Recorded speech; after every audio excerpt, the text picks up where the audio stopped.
Hello friends, in this video we will introduce you to different stock market order types. Buying or selling a stock, you can use various types of order to execute your trades. Number 1. Market order. This is the simplest type where you buy or sell at current market price. Number 2. Limit order. With this order, you can set a specific price at which you want to buy or sell. Number 3. Stop order.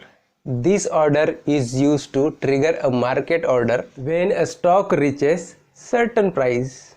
Number stop limit order. Similar to stop order but with an added limit price for extra control. Number 5.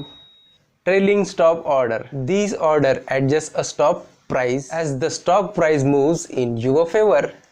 Each order type serves a different purpose and can be used in different trading scenario. Understanding this order type, you can manage your trade more effectively. By using right order type at the right time, you can optimize your trading strategy. Follow us for more stock market updates and tips.